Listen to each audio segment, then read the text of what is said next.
Welcome back.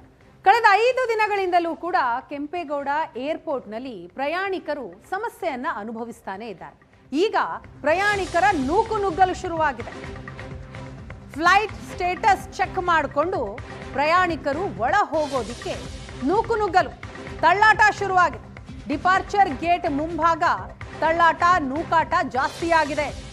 ಪ್ರಯಾಣಿಕರನ್ನ ನಿಯಂತ್ರಣ ಮಾಡೋದು ಸಿಬ್ಬಂದಿಗಳಿಗೆ ತಲೆನೋವಾಗಿದೆ. Cancel ಮತ್ತು ಡಿಲೇ ಫ್ಲೈಟ್ ಲಿಸ್ಟ್ ಅನ್ನ ಹಿಡಿದು ನಿಂತಿದ್ದಾರೆ ಸಿಬ್ಬಂದಿಗಳು. ಕೆಂಪೇಗೌಡ ಏರ್ಪೋರ್ಟ್ನ ಮುಂಭಾಗದ ದೃಶ್ಯವನ್ನ ನೀವು ನೋಡ್ತಾ ಇದ್ದೀರಿ.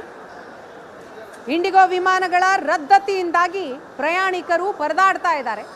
ಈಗ ಫ್ಲೈಟ್ ಸ್ಟೇಟಸ್ ಅನ್ನ ಗಮನಿಸಿ ಒಳ ಹೋಗೋದಿಕ್ಕೆ ನೂಕಾಟ ತಳ್ಳಾಟ ಕೂಡ ಶುರುವಾಗಿದೆ. ಜನರ ಗೋಳಾಟ ಮುಂದುವರೆದಿದೆ. ಸರಿಯಾದಂತಹ ಇನ್ಫಾರ್ಮೇಶನ್ ಸಿಗ್ತಾ ಇಲ್ಲ ವಿಮಾನಯಾನ ಸಂಸ್ಥೆಯಿಂದ.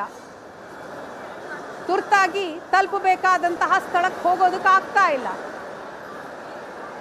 ತುಂಬಿ ತುಳುಕ್ತಾ ಇದೆ ಏರ್ಪೋರ್ಟ್.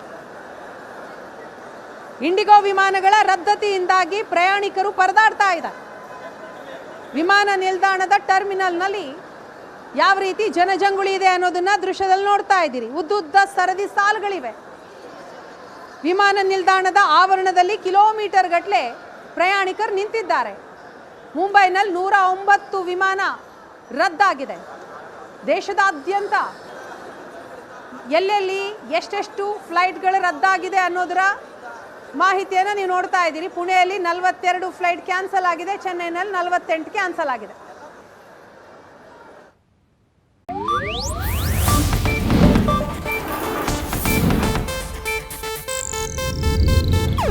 ಇದು ಏಷ್ಯಾನೆಟ್ ನ್ಯೂಸ್ ನೆಟ್ವರ್ಕ್ ಪ್ರಸ್ತುತಿ.